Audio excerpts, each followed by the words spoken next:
Salam dəyərli izləyicilər. Topal podkastının növbəti buraxılışında xoş gördük sizləri.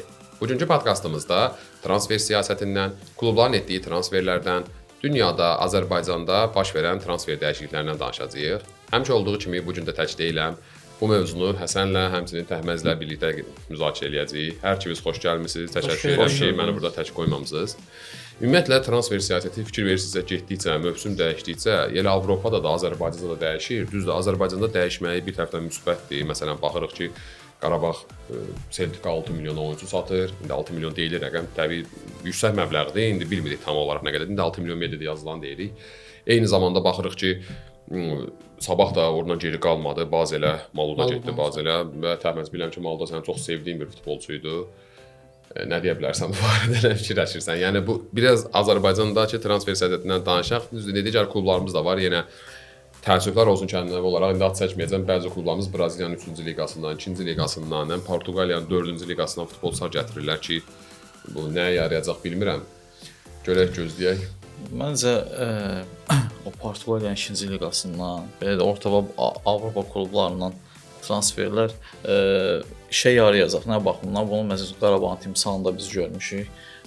Əsas demək olar ki, bu ənənəni Qarabağ qoydu. Qarabağdan sonra artıq bir qədər Avropa bazarının Azərbaycan transfer bazarına diqqəti artdı. Maluda bəli, düzdür. Maludanın transferində də yenə deyirəm Qarabağın belə deyək, indiyə kimi bu 15 ildən artıq Avropa kuboklardakı çıxışları önəmli rol oynadı. Niyə? Qarabağ futbolçularının göstərdiyi performans diqqət çəkdi və Azərbaycan çempionatına maraq artdı. Amma bir maraqlı nüans ondan ibarətdir ki, Maluda Avropa kuboklarında oynamayan bir klubdan transfer olundu və Azərbaycan bazarı üçün çox yüksək bir məbləğdə transfer olundu. Təbii ki, Maludanın gedişi bir növ, yenə deyirəm, Azərbaycanda transfer bazarına marağın artmasında önəmlidir. Amma bu gün nəzərə alsaq ki, Çempionlar Liqası yolunda play-offa hazırlaşan bir Sabah var qarşımızda və Sabah üçün biz də görürük ki, həqiqətən də Sabahın sanki bir sol cinahında, hücum xəttində bir Maluda çatışmazlığı açıq-aşkar hiss olunur. Hə. Bu cəhətdən təəssüf edirəm, amma birinci qeyd etdiyim məsələ nöqteyi nəzərindən məncə çox yaxşı bir transfer oldu. Məncə də Təhməz üçün, yəni Maludaya təklif gəlibsə bu gün, yəni Sabah onu satmaya bilməzdi. Yəni bu məqamda da, yəni ələ düşüb, Bazel üçün bir klub sənə təklif göndərib, yəni onu necə imtina edirsən və məncə futbolçu özü də gedib orada oynamaq istəyir. Əslində Murad, burada mən düşünmürəm ki, Sabah rəhbərliyinin, Sabah klubunun məsələn Maludan transferindən əldə olan məvacibə, məbləğə ehtiyacı var idi. Sırf Sabah mənə elə gəlir ki, bunu öz klubunun imicini belə deyək də formalaşdırmaq, imici xətrinə atılan addım idi. Tuşlar demiş, masada olmaqla da bazara girmək. Bəli, bu sırf onun həm də oyunçunun da bir qədər artıq belə deyək, Bazelə olan sevgisi, məhəbbəti ön plana çıxmışdı. Biz bunu Dambraskasında açıqlamanda hiss edirik ki, yəni bir növ oyunçunun diqqəti fikri Sabahla birdə Avropa kuboklarda yox, belə deyək, Bazelə transferdə idi. Ona görə də elə Sabah da eyni zamanda həmin məbləği ondan belə deyək, pisdə yaxa qurtarmağa artıq çalışdı. Uğurlu olsun təki Avropa karyerası. O boyda əfsanəvi futbolçunun oğludur. Ümid edirəm ki, elə uğurlu olacaq. Həsən, elə biraz mövzuya bu tərəfdən yanaşaq ki, məsələn, Kamilo Duran olsun, hələ ki, indi Maluda ilə Kamilo Durandan danışırıq, amma başqa transfer də olub. Məsələn, bundan əvvəl Qarabağın junioruna olub ki, Flamengoya transfer olub, ondan qabaq Sevilla ilə dəfələrlə müzakirələr getdi, transfer ola bilərdi ora. Yəni, Azərbaycan klublarının belə Avropa bazarına, dünya bazarına açılmağı səncə futbolumuzun inkişafına kömək göstərəcək, yəni bu Azərbaycan futbolunun Premyer Liqasına? Yəni, məncə bir mənalı şəkildə inkişaf elətdirəcək, çünki transfer elə bir şeydir ki, yəni klublar əvvəl bayaq sən dediyin kimi Portuqaliyanın 2-ci liqası, Braziliyanın 4-cü liqasını alırdılarsa, artıq daha böyük səviyyədə klublarla ən azı danışıqların aparılması, o klubların skautların buradakı oyunçuları görməsi, yəni klub maliyyə cəhətdən çox inkişaf elətdirəcək. Çünki onlar artıq bir neçə oyunçu alıb effektini görəndən sonra Avropanın ortabaq klubları bizim bazarı müşahidə etməyə başlayacaqlar. Bu da müəyyən belə deyək də səviyyə keçməkdir o transfer bazarında. Bir məqam da var ki, məsələn bu futbolçular da artıq baxacaqlar ki, Azərbaycan çempionatı, Azərbaycan klubları, indi hamısı olmasa da, yəni bəzi klubları izlənilir Avropa klublar tərəfindən, skautlar tərəfindən oyunlar izlənilir, oradan oyunçular seçilir və buranı biraz nərdivan kimi görə bilərlər. Tramplin kimi baxacaqlar. Tramplin İndi kimi və əgər karyerasının inkişafı kimi görə bilərlər. Bu da bir tərəfdən məncə müsbətdir ki, doğrudan da Azərbaycan klubları artıq növbəti transfer mövsümlərində bu ölkəyə oyunçu gətirməkdə çətinlik çəkməyəcəklər artıq yavaş-yavaş. Necə ki, əvvəl Türkiyə klublarında bu problem var idi, amma sonra Icardi, Osimhen kimi bu tendensiya gəldikcə artıq çox ham rahat gəlir. bu Çünki gün- buradan da Real Madridə gedə bilirlər, başqa klublara gedə bilirlər. Məsələn, ona baxsaq bu gün məsələn 23-24 yaşı var səhv eləmirəmsə, Greenwood, yəni Marseldən Fenerbahçeyə gəlir. Halbuki yəni Marseldən karyerasını inkişaf elətdirib Fransa çempionatında məlum məsələdir. Nə qədər digər top 5-likdən biraz geri qalsa da, amma yəni Türkiyə çempionatından daha yaxşı vəziyyətdədir və Marseldə oynayaraq sənin Çempionlar Liqasında oynamaq şansın daha çoxdur, nəinki Fenerbahçedə oynayaraq və oyunçu düzdür, burada maaş məsələləri də var indi o Avropa detallarda. Avropanın imiji Ərəbistan məsələsi liqası var. kimi baxırlar Türkiyə Super Liqasına. Avropanın Amma Ərəbistan yəni liqası. biz öyrəşmişik ki, tam əsasən, yəni futbolçular müəyyən yaşa sal, yəni 30 yaşını keçdikdən sonra futbolçular Türkiyə liqasına gəlirdi, sözün açığı Super liqasına. Bunu məncə Osimhen qırdı. Məncə də Osimhen qırdı. 26-25 yaşında gəldi. Hə, yəni və Osimhen də həmin gələn ərəfədə düzdür, orada maaş məsələləri falan var idi, amma bunlardan bir kənara qoysaq, məsələn Osimhenin həmin dövrdə siz də şahid idiniz ki, Osimhenlə Chelsea maraqlanırdı, Arsenal maraqlanırdı, hətta Real Madridlə da çəkilirdi. İndi bilmirəm nə qədər Bazar pul- qiyməti özündə də bəli deyirlər ki, müəyyən Arsenalın təklifləri falan var. Çünki dünya futbol bazarında fikir verirsinizsə, nominal 9 nömrəli futbolçu demək olar ki, çox barmaqla sayılacaq qədərdir də. Yəni, Onlardan biri də Osimhen. onlardan biri də Osimhendir və doğrudan da çox yaxşı futbolçudur. Düzdür, onun mən bildiyim qədərlə maaş problemi var. Nə mənada? Yəni çox yüksək maaş tələb edir, özü də menecer də çox yüksək pullar tələb edirlər. Buna görə biraz Avropa klubları çəkiniblər onu transfer etməkdən, amma yəni o yaşında və Napoli ilə, yəni Napoli İtaliyada hər il çempion olan klub deyil də, bu reallıqdır. Və Napoli ilə çempion olduqdan sonra Qalatasaraya gəlməyi artıq Türkiyə çempionatının bu biraz qapıları daha geniş açdı ki, bu daha az aşağı yaşlı futbolçular da yavaş-yavaş Türkiyə çempionatına inkişaf etmək üçün gəlirlər. Ümumiyyətlə dünyada hal-hazırda, yəni transferdə, məsələn mən baxıram daha keçmişə, məsələn belə deyək də futbolçuları transfer eləyərkən məsələn hər bir klub ulduz futbolçu transfer etməyə çalışırdı. Hər transfer dövründə məsələn Real Madrid olsun, Barcelona olsun, Chelsea olsun, Manchester United olsun. Yəni futbolçunun baxırdın ki, məsələn o dövrdə belə söhbətlər çox yox idi. Bunun komandaya profili uyğundurmu, bu komandada uyğun gəlirmi bu taktikaya, harda oynayacaq, hansı mövqedə. Daha çox komandalar ulduz transferə çalışırdı ki, yəni bu futbolçunu alım, ulduzdur, reklamını eləyim və bütün azarkeşlərdə dəstəyini qazanım, bəli forma. Amma məsələn bu gün bu Türkiyədə biraz müəyyən qədər davam eləsə də, dünyada məsələn belə bir şey yoxdur. Məsələn, Salahın istəyirəm Trabzona transferindən danışaq. Bildiyiniz qədər yəni açıqlanan rəqəmlərə görə illik 17 milyon maaş alacaq. Forma satışından bonus da söz veriblər, faiz. Ya bu da olarsa 30 milyona gəlir. Amma məncə son açıqlamalarda belə bir məsələ var idi ki, Salahın forma satışından özü gələcək gəlirdən imtina elədi. Amma yox, bir dənə də bir məsələ də var ki, deməz. Orada bir məsələ var ki, Türkiyədə satılacaq formalarından gələn gəlir kluba indi həmin o form şirkətlərə də, yəni onlara çatacaq, forma tikən falan hazırlayan, hər nəsində o detallara çox girməyək. Amma xaricdə satılan formalar, yəni Salahın Türkiyə xaricdə satılan formaların gəliri Salaha gələcək. Belə bir şey yoxdur. Türkiyə Super Liqası bu gün həqiqətən də o deyirlər qırmızı çizgi. Avropa transfer bazarında qırmızı çizgini aşıb. Yəni mən elə misal üçün məsələn Azun Olcaylı'nın bilirik ki, o Hull City-nin hazırda klubun prezidenti o Premier Liqaya gəldi. Bəli. Ona sual ünvanladılar ki, bu yaxınlarda siz Türkiyə Super Liqasından oyunçu transfer etmək istəyirsiniz. Deyir o mənim başım üçün belə deyir də bizim dillə desə, Lord deyir mənim başım üçün deyil. Soruşurlar niyə jurnalistlər?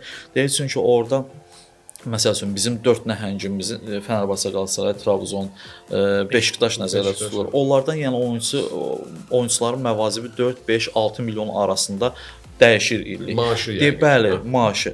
Deyir onu bizdə İngiltərə Premyer Liqasında deyir belə düşünürəm ki, 25-30 qol vuran oyunçuya o məbləği verirlər. Amma deyir artıq Türkiyə Super Liqasında bu məbləğ verilir. Həqiqətən də katastrofikdir. Sən Salahın Trabzonspora bilirik ki, adı hallandı Beşiktaşla, sonda bomba Trabzonda partladı. Salahın Trabzonspora transferi mən deyərdim ki, bir növ klub bu gün özünü xilas etməyə çalışan bir transferdir. Başa düşürsüz? Yəni bu transfer bir var uzun müddətli bir plan əsasında olunan transfer. Deyərdik ki, Salahın məsələsində tutaq ki, 30 yaşı var, eybi yox, və yaxud da 20 neçə yaşı var. Amma Salah yaşda bir oyunçunu sən 15-18 milyon üzərində. Bəli, sırf klubu sanki bu gün xilas etmək üçün nəzərdə tutulmuş bir transferdir. Klub məncə xilas olmayacaq ondan, amma belə bir ehtimal verirəm ki, ola bilər ki, Trabzonun şəhər olaraq reklamını dünyada, yəni belə deyək də, bələdiyyə falan hamısı o şəhərin iş biznesmenləri. Bəli, o tərəfdə. Ola ancaq bu ehtimal fikirləşirəm. Çünki Salah çox böyük ulduzdur. Və Salahın yəni Instagram sosial şəbəkəsindəki izləyici sayı Türkiyənin Trabzonda böyük dediyimiz klubundan turistik daha çoxdur. şəhərdir. Çünki futbol olaraq yəni Salahdan onu qoyulan pulu götürmək məncə mümkün deyil artıq. Amma həm də Təhməzin dediyi məsələyə bu yaxınlarda elə Aziz Yıldırım da Fənərbağçədə bir məclis keçirilirdi, iclas keçirilirdi. Orada da Aziz Yıldırım bildirdi ki, məndən əvvəlki rəhbərlik məsələn Kanteni gətirib bu kluba. Hamı bunu tərifləyir, azarkeşlər alqışlayır ki, Kante kimi karyerası olan, Çempionlar Liqasının dünya çempionu olmuş bir futbolçu gəldi bu ölkəyə. Amma deyir məsələn düzü detalları açıqlaya bilmir təbii ki, amma deyir məsələn məndən əvvəlki rəhbərlik olan elə şərtlərlə müqavilə imzalayıb ki, yəni bu gün adam demək istəyir ki, yəni biz Salahı komandadan göndərdik, Salah üzr istəyirəm, Kanteni komandadan göndərmək istəsək, hansısa kluba gərək azad agent kimi göndərək, pulsuz göndərək. Çünki o qədər yüksək maaşı var ki, futbolçunu heç bir qiymətə başqa kluba satmaq olmur.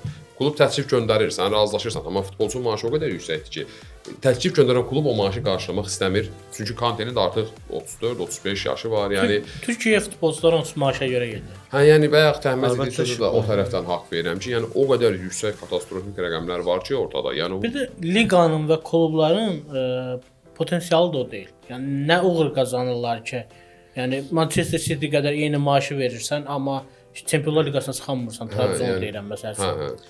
Məsəl üçün Greenwood'un elə transferini dedim bayaqları. Yəni adam 24-25 yaşında sənin kimi bir potensiallı bir futbolçu durub məsəl üçün də normal bir çempionatdan, liqadan durub Türkiyə Super Liqasında gəlməyə və özündə məsəl üçün ən azından mənə elə gəlir ki, o Fənərbağçəyə gələn zamanda Fənərbağçanın belə deyək də bu son illər ərzindəki statistikasına da istəyir o ki, Super Liqasına istəyir Avropa klublarında bəli, nəzər yetirir. Yəni təbii ki, adam əgər bunlara nəzər yetirir, bununla belə yenə Fənərbağçəyə gəlsə, bu da qeyd elədiyin kimi ancaq məvazib məsələsidir, maaş məsələsi. O məsələ də var ki, Greenwood-a məsələn baxdığınızda, yəni Greenwood kimi söhbət dəsə Greenwood-dan getmir təbii ki. Yəni amma Greenwood tipli oyunçular deyək də.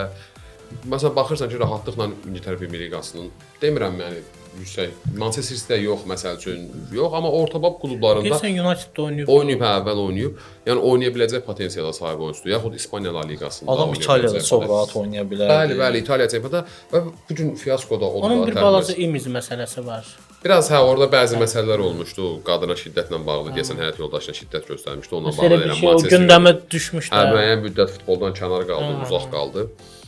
İndi o biraz məsələdir. Biznes məsələlərdir. Amma indi qayıdıb və oynayır.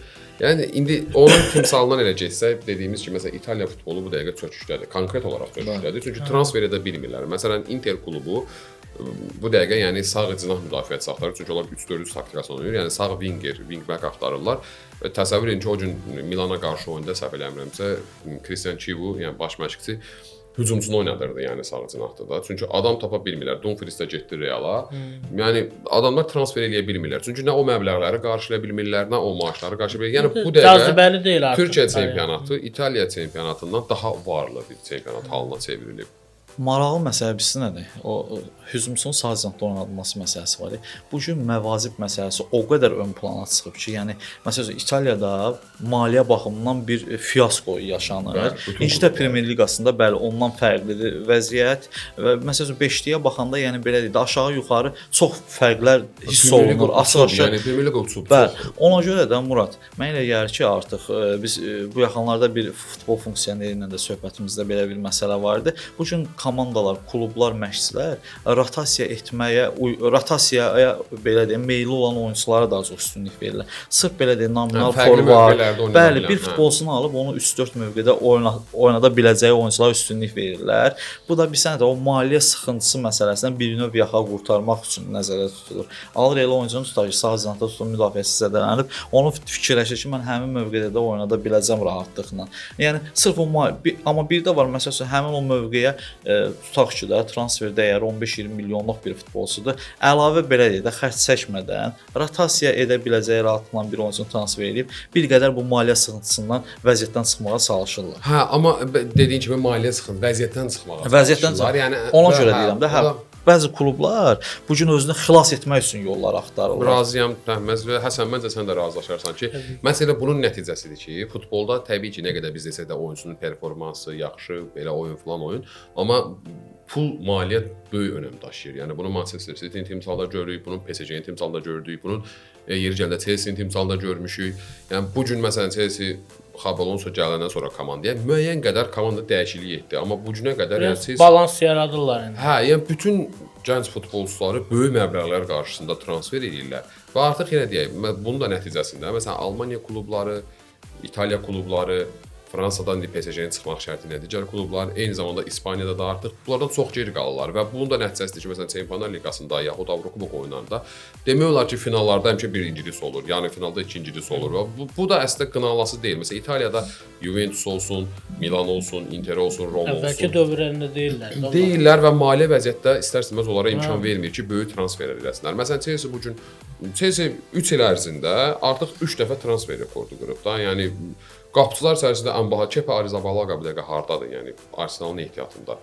Adamlar bu dəqiqə amma Kepa Arrizabalaga dünyanın ən bahalı qapıçısıdır.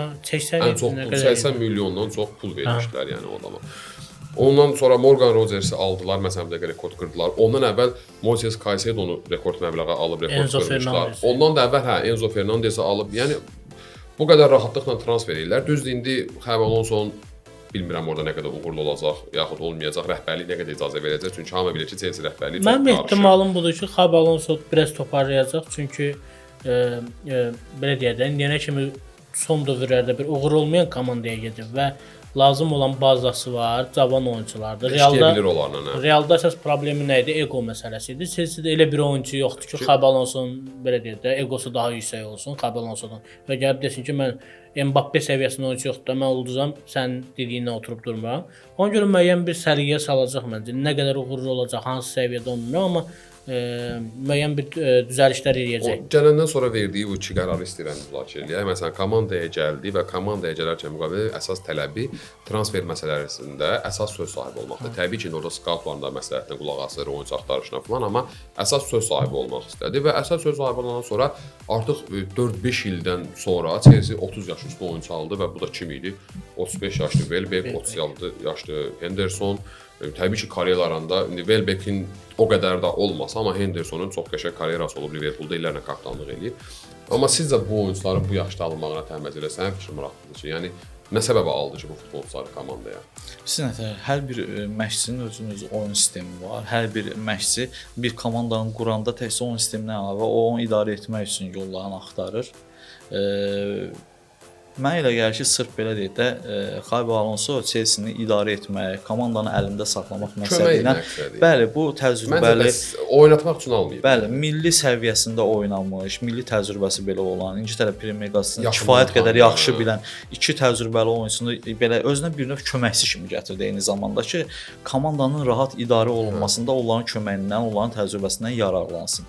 Yəni mən belə düşünürəm. Mən də elə fikirləşirəm. İndi Həsən səndən də fikri bölünəcəm, amma mən bir dənə xırda bir şey deyim. Məsələn, məncə orada o kirli işlər deyirlər də futbolda buna və o işləri görmək üçün, yəni oyunçu arasındakı problemləri həll etmək üçün biraz ağsaqqallıq deyək dırnaq içində ki, ağsaqqallıq eləmək üçün, geyinib soyunma otağını ələ almaq üçün, bəzən məşqçinin yəni məşqçinin o işə qarışmağına ehtiyac olmadığı halda. Bu adətən Mourinho komandalarında olurdu. Yəni bəlkə də ən çox o gətirir. Xabi Alonso'nun özü də Mourinho'nun belə deyək də o tələbəsi olur. Ona görə o təcrübədən yararlanır yəni. Alonso belə görünür ki, Realda elədiyi səhvləri artıq eləmək istəmir və komandada öz tərəfdarlarını özünə belə deyək də Lordlar isə onunla işləyəcək adamları yığmaq istəyir. Mən elə bilirsən maraq nədir? İndi Premyer Liqa başlayanda biz bunu daha yaxından görəcəyik. Mən elə gəlir ki, məsəl üçün Welbeck'in ola bilsin ki, Welbeck hardasa hücum planında köməyi dəysin, köməklə oynasa oyuna buraxsın. Amma Hendersonu məsəl üçün mən bir o qədər düşünmürəm ki, Hendersonun köməyindən meydançada bəli çox istifadə eləsin. Sırf ki, demək o oyuna buraxması elə bizim dediyimiz belə deyək də o ehtimal daha doğrudur. Təmiz oynamaq da biraz adama qəribə gəlir. Premyer Liqa dünyanın ən sürətli liqası. yaşlıdır, 36 yaşlı və mərkəz yarım müdafiəçisi. Mərkəz yarım müdafiəçisi Premyer Liqada ən çox qaçan futbolçudur da, yəni ümumiyyətlə arxaya, qabağa, sağa, sola, yəni dayanmalı deyilsən də bir dəqiqə. Henderson meydanda ölər yəni o yaşında. Onu eləsə, təbii ki bu zarafatdır. Maraqlıdır. Jose Mourinho Realda yeniləyəcək. Məsələn, oyunçular alır, Real da çox oyunçular alır da, müdafiəçilər alır. Səncə elə onu dediniz. Sizcə Mourinho'nun istəyinlə alınır bu futbolçular? Yəni Realda boşluq var idi, müdafiəçilər alınmalı idi. Yəni kim gəlsə, Mourinho gəlməsə başqa. Amma Mourinho istəyi ilə nə fikirləşirəm? Ala biləcəyin ən yaxşı müdafiəçilər Saliba, Gabrieldir. Onu Arsenal satmır. Ondan sonra Konate ilə Van Interdə Dijk, Havard. Kimi deyirsən deyim. Interdə aldıqları oyunçu adı yadımdan çıxdı. Dumfries sağcılardır. Əslində yəni ala biləcəkləri müdafiəçilər, ya elit səviyyə deyirəm, bunlar idi. Ona görə bunları almalıdılar. Yəni başqa Məsələn Bernardo Silva-nı məncə sırf təcrübəsinə görə aldılar. O bayaq dediyimiz varianta görə aldılar. Hə, məncə də ona görə aldılar. Amma deyirlər deyəsən satmaq istəyir Mourinho. Bernardo Silva-nın bir o qədər belə deyil də, o komandanı toparlamaq cəhdindən aldığını düşünmürəm bu sözü. Çünki hə, oyunçuda o şeydə o olduqca, bəli, o liderlik xüsusiyyəti yoxdur. Meydançada da açıq həmişə özünü göstərir. Adam çox sakit təbiətlidir. Yəni bir qədər çılğın futbolçu meydanda da azdan çoxdan özünü göstərir komandanı da. Mən deyirəm ki, Arda Güler ondan daha çox çılğın oyunçudur. Hə. Arda Gülərdə yəni o xüsusiyyətlər daha çoxdur. Bilmirəm bu onun türk olmağı ilə əlaqədardır. Yoxsa nə qədər fikir vermisənsə təmiz. Yəni milli komandadır. Yəni meydana baxanda biraz belə yaşı azdır, amma böyüklər var, amma liderlik eləmək. O sırf xarakterdir Murad. Məsələn Hakan Çalhanoğlu da belə götürəndə yaşı daha çoxdur. Hakan Çalhanoğlu daha çox belə deyək də sakit təbiətli oyunçudur. Arda Gülərdə o liderlik xüsusiyyəti, xarakteri verərsən ona kapitanlıq. Bəli, mən elə gəlir ki, elə versələr də gələcəkdə heç təəccüblənmərəm də. Milli komandada 100% olacaq. Milli komandada hə olmalıdır da məncə. Yəni İndi Realda o Real Madriddə biraz hələ ki ağsaqqallar var, görə ağsaqqallar yavaş-yavaş. O Mbappe oradasam, Mbappe belə deyək də Arda Güler üçün ən böyük maneələrdən biri olacaq orada. İndi düzdür, çox güman Vinicius gedəcək. deyil. Prosta hara gedəcək? Vinicius'la Arsenal daha yaxından maraqlanır. Vinicius gedəcəyinə necə qənaətə gəldik ki, gedəcək? Postların Çünki artıq Real Madridlə bağlı belə postlarını gizlədib. Sosial şəbəkə hesablarında gizlədib. Bu da belə deyək də artıq klubdan ayrılmaq istəyinə bir siqnaldır. Postlar çox güman maaşda anlaşa bilmədilər və Vinicius əgər karyerasını pik səviyyədə davam etdirmək istəyirsə Premier Liqaya gedəcək. Yox, əgər sadəcə pul qazanmaq istəyirsə Ərəbistan. Mən elə gəlir ki, Vinicius'un tam haqqı da var. Çünki Vinicius istər Mbappe'dən, istər Bellingham'dan daha öncə gəlib Real Madriddə və Real Madridin bəli, uğurlarında daha çox xidməti var. Çempionlar Liqası. Bəli, zəif Çempionlar Liqasını qazanıb. Və adam müqayisə edir ki, məsələn, ona olan klubda diqqət, ona olan onlara olan etimad bundan daha çoxdur. Bəli. Və maaşını da istər-istəməz müqayisə edəndə görür ki, onlara daha artıq maaş verilir. İstər-istəməz adam yəni məncə sevilən oyunçu deyildi, yəni nifrət ona qarşı ümumiyyətlə əks real azarkeşlərindən çoxdur. Mən ona görə fikirləşirəm ki, Real Madriddə bütün tarixi boyu oyunçunun imicinə çox önəm verib. O vaxt Ronaldinho yox, Beckham almaq səbəbləri falan deyirlər həmişə görünüşə. Di Maria nə bilim komanda. Di Maria görə. Bilmirəm nə qədər düzdür amma Real Madriddə var o, müəyyən qədər var. İndi onsuz da Mbappe'ni nə zülmlə aldılar və Mbappe'ni saxlayıb Vinicius'u göndərəcəkdilər, Bellingham'ı saxlayacaqdılar.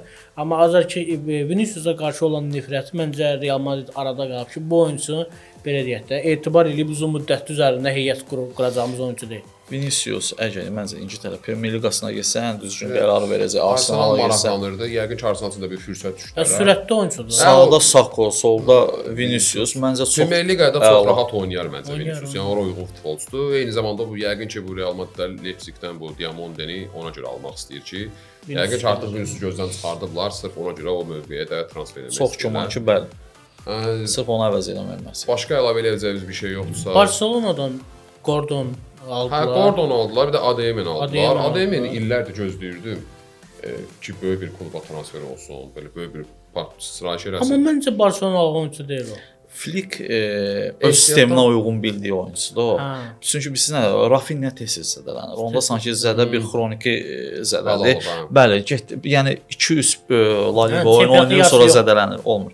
Sırf onu əvəz eləmək üçün o məqsədlə alıb. Amma Flick də onu transfer edibsə, belə deyək, onun sisteminə uyğun oyunçu olduğuna görə mən elə gəlir ki, ondan rahatlıqla onun imkanlarından istifadə etməyi düşünür. Mən sadəcə maraqlıdır ki, Barselonada hücumda kim oynayacaq? Yəni Ferran Torres, Ferran Fermin Torres Lopez. də əslində nominal hücumçu deyil. Hə də, yəni Amma doqquz oynayırdı, nömrəsi yəni hə, yoxdur. mövsüm ərzində oynayırdı. Barselonada yenə Yəqin rotasiya edəcək. bayaq dediyimiz məsələ qaldı ki, maliyyə problemi Amma bütün Ferran klubların Torres var. məsələsi də Barselonada böyük sual işarəsidir. Onun Paris Saint-Germain-ə ki, Luis Enrique'nin onu çox istədiyi Hə. bildirilir, danışıqlar da Yaxşı gedir. oynayar o Bəli. taktikada. Çox yaxşı da oynayar PSG-də Ferran Torres. Çünki İspaniya millisində də gördük. Böyük ehtimalla Gordon oynayacaq elə hücum ön xəttində. Amma mən elə indi zamanla daha Amma Gordon da oynayıb. Newcastle-da olanda, yəni Qarabağ Elə qarşı Qarabağın oyunda oynayıb. 9 nömrə kim oynayırdı? Barcelona oyun sistemində biz əvvəllər də görmüşdük, digər məşqçilərin də dövründə görmüşük ki, Barcelonada nominal forvarda heç ehtiyac olmur. Ehtiyac yoxdur, hə. Bəli. Onların oyun sistemi İllərdir elədir ki, Guardiola bəli. bu Yalançı sistemi qoyub, hə, yalançı hücumçu ilə. 9 nömrə ilə. Elə Messi oynayıb dəfə. Məsələn, David Villa gəldi, klubun hücumçusuydu, amma heç 9 nömrə deyildi. Yəni Henry gəldi, keçdi hə, cinaha hə, oynamadı. Sırf 9 nömrə kimi Barselonada oynayıb Suarez. Eto'o. Ondan əvvəlcə də demirəm. Eto da əslində məsəl üçün sırf mərkəz hücumçusu deyildi də. Yəni zamanla cinahlar. İkili hücumda da. Hə. Yəni Suarez yadıma gəlir sırf hücum. Bir də Lewandowski gəldi. Lewandowski oynadı sırf hücumçu kimi. Yəni qalan belə yəni yenə də indi vəziyyətdən çıxacaqlar, amma gələn il yəni Barselonanın Real Madrid demirəm. Real Madrid çünki çalışır nələrsə eləyir, transferlər falan futbolçu, amma Barselona bu heyətinə baxanda yəni Gordonun, Adem'in orada nələr eləyəcəyini bilmirik. Yəni mövsümün sonunda məsələn Çempionlar Liqası qalibi kimi görmürəm Barsanı. Düzdür, sezon keçdikcə vəziyyət dəyişir. Daha bir transfer pəncərəsi var qışda. Amma yenə də yəni hal-hazırki heyətlə Barselonanı böyük belə bir uğurlar qazanacaq bir komanda kimi Kimi görürsüz bəs indiki templə? Yəni yenə PSG deyim mənim favorit. fikrimcə. PSG yenə heyət yəni demək olar ki, qalıb. Qoruyub saxlayıb. Qoruyub saxlayıb. İndi bir dənə Barkulanın Liverpoola yaxud Arsenala transfer məsələsi Dünya var. çempionatında biz gördük. Olisenin oyunu günü-gündən artır. Olisenin Bavariya, oyunu hə. getdikcə artır. Bavariya hələ şey də aldı, İsmail Saybarin də aldı. Bəli. Bu Mərakeşlə dünya İndi çempionatında yəni. Oliseni möhtəşəm iş bir- orasındakı Paris Saint-Germain də heyətinə qalır. Paris Saint-Germain onda PSG oyuna də qalsa, dayanmır da. Real da istəyir. o Dünyada Real yəqin ki ala bilmədi çox böyük ehtimal. Çünki Bavariyada yəqin PSG də ala bilməyəcək, amma PSG-nin belə bir xassiyyəti var. Məsələn, Neymar da heç kim deyirdi ala bilməyəcək. Bir gecənin içində Neymar səhər durdu ki, Parisdədir. İndi Oliseni yenə də Bavariya saxladı, müqaviləsini uzatdı, amma elə eyni zamanda Luis Dias'ın da Bavariya da əsas heyəti qoruyur və əlavə ora bəzi rotasiyalar eləmək üçün bəzi transferlər eləyir. Görək də mən məsələn PSG-ni də oradan favorit kimi görürəm. Onu da deyim, məncə yekunlaşdıraq. PSG-ni favorit kimi görürəm gələn ilə. Yenə Arsenalı favorit kimi görürəm, çünki Bruno Guimaraes-in də Newcastle-ora transfer məsələsi var. Möhtəşəm olacaq. İngiltərə Premyer Liqasında sırf Tottenham-la maraqlı oyun gözləyirəm. Həm Dezerbiyə görə, həm də elədikləri transferlərə görə. Yəni Anaxıcı Tonali aldılar. Yəni çox qəşəng transferlər eləyiblər. Başqa belə yəni dünyada deyə biləcəyim elə bu dəqiqə məsələn indi Real Madriddə Mourinho'ya görə iddialı görürəm, amma dünyada mənim üçün ən böyük partlayış transfer Columbusdan Nərman Ağuzadənin Erzurumspora keçdi. Heç ondan danışmadıq, yaxşı yada O saldı nə. çox güman ki, orada yaşaya bilməyib məncə. Amerikada. O çöllük yerdir biraz, O məsələ. səhralıq yerdir. Deyilənə görə özü kluba deyib ki, yəni ehtiyatda qalmaq istəmir, oynamaq istəyir, çünki klub uzun müddət oynatmırdı Nərman. Erzurumsporda onu belə deyək də 1 illik icarə ilə götürüb Yəni amma müqavilə şərtlərində var bir dəfəlik ki, transfer ala bilər, yəni bəyənsə transfer edə Amma bilər. mənim elə də yenə də ümidlərim yüksək deyil o barədə. Məncə Erzurumspor elə Erzurum yaxındır da biraz Naxçıvan tərəfə. Elə oradan yavaş-yavaş Araz Naxçıvan. Qayıdıb gəlir. Hə, Zübeyyə gəlir. Uğurlar arzulayırıq karyerasında. Biz də. Amma mənim Mahir Emreli məsələsi, Mahir Emreli Mahir. getdi Polşaya, Rakova. Mən Mahirin deyərəm liqası ki, Polşadır. Polşa liqası Hə. mahirlikdir də. Yəni Yəni adam videoda nələr qayıtdı, elədiyini hə, görmüşdük. 2 oyun arda-arda gol vurdu və son oyunda vurduğu gol belə deyək də komandasının Möhtəşəm qələbə gol. qolu sayıldı, Əlçi qələbə qolu qolu çox idi. qəşəng qol oldu. Çox yaxşı Qəşəng qollar oldu, vurdu. professional şəkildə. Sanki adam o liqada özünü çox rahat hiss edir. çox rahat hiss edir hə. O da ola bilər həqiqətən. Elə oyunçu var ki, Hə liqanı sevir də. hə, o liqada çox Lukaku İngiltərəyə nə vaxt gəlirdi, alınmırdı. İtaliyada Interdə yaxşı oynayırdı məsələn. Elə oyunçular var. Məncə o oyunçuların elə qalıb xaricdə, Avropada qalıb oynamağı da yaxşıdır. Hə, Mahirə ona görə doğrudan da afərin düşür. Sırf ona görə ki, Bəli. mən əminəm ki, Mahirə Azərbaycandan kifayət qədər təkliflər %100.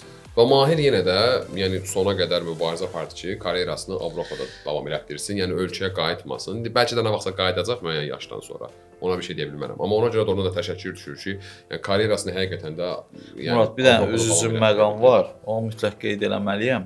Renat Dadaşov. Təəssüflər olsun ki, Klubsuzdur, son oynadığı hə. klubda bəli artıq belə deyək də onun müqaviləsinə xitam verildi və hazırda o klubsuzdur. Neftin o da Nəzərə alaq ki, təəssüflər olsun. O millində üzvdür, millinin hücumçusudur və bizim millidə belə deyək də belə oyunçulara ehtiyac var. Onun klubsuz olması, onun oyun praktikasından əziyyət çəkməsi sabah bizə milli səviyyəsində çox böyük mane olacaq. Əlbəttə. Əlbəttə. Yəqin ki, klubsuz qalmayacaq, amma sən deyən kimi üzü Xəzərə gəlir də. baxır Yəni hansı Xəzər sahilinə gəlir. baxır hansı klubda nə qədər oyun dəqiqəsi alacaq, nə qədər oynayacaq. Yəni Azərbaycan millisində ən yaralı yeri deyərdim ki, 9 nömrədir, yəni mərkəz hücumçusudur. Bəli. İndi o da biraz müəyyən qədər bu hücumda nələrsə eləməyə çalışıb, qollar vurub, assistlər eləyib az da olsa, ümid edirik ki, klubsuz qalmayacaq. Ondan da əlavə, yəni elə bir klubda oynayacaq ki, həqiqətən də o performansını nəinki azaltmaq, daha da artıra biləcək, daha çox xeyir verəcək komandaya. Ümid edirəm inşallah. Hər ikinizə təşəkkür edirəm. Sağ ol. Çox maraqlı müzakirə alındı. Dəyərli izləyicilər, siz də öz şərhlərinizi bizim YouTube platformamızda, Facebookda, Instagramda, TikTokda komment bölməsinə yaza bilərsiniz. Sizin də fikirləriniz bizim üçün maraqlıdır. Bu yay transfer pəncərəsində ən böyük transfer hansı oyunçunu sayırsınız? Hansı klubun transfer siyasətini bəyənirsiniz? Bu təbii ki, həm Azərbaycan klublarına aiddir, həm də Avropa və dünya klublarına aiddir. Təşəkkür edirik. Bizi izləmədə qalın. Top artıq sizdədir.